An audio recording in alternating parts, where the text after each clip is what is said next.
Only samgyeopsal for 69 dirhams lang? Yes, only. As in unlimited. Every day from 12 p.m. to 5 p.m. At baboy pala to dito sa Dubai yan.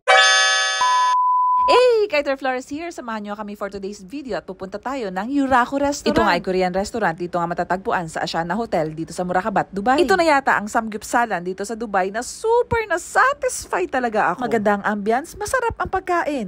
Wow! You know what? For only 69 dirhams every day from 12 p.m. to 5 p.m. unlimited samgyeopsal already. And you just need to add 5 dirhams only for unlimited soft drinks. Kung gusto mo naman mag-buffet, every weekend, combination ng Filipino, Korean at Japanese cuisine, unlimited pork belly na rin yan at dessert for only 129 dirhams lang. Super mouth-watering talaga tong crispy pork belly kare-kare. Grabe! Kung gusto nyo naman ng only pork belly at dessert lang for 99 dirhams lang per person. That's every weekend. 85 dirhams naman every weekdays for unlimited samgyeopsal. Naman ganda.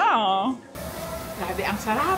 Kung ayaw nyo ng buffet, meron pa silang platter na available for 149 dirhams only. Wow, ang fresh! Grabe, sobra talaga naming in-enjoy ang pagkain dito sa Yuraku. Super authentic talaga, as in totoong Korean na samgyeopsal talaga ang lasa, promise. At kung sa location naman, naku, very accessible talaga. Again, dito lang yan sa Ashana Hotel Murakabat, mezzanine floor lang. Wow! So cutesy, you know? At dahil fresh nga ang meat, naku, ang bango talaga. Namit gidyo! Dessert time! First time ko rin itry itong bingsu dessert nila. Ang sarap!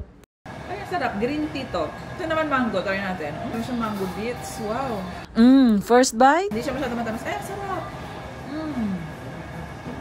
Ang sarap. Sobrang nabusog at na-enjoy talaga namin from food to dessert dito sa Yuraku. Kaya naman, kung samgyeopsal lang hanap mo, come and visit Yuraku now.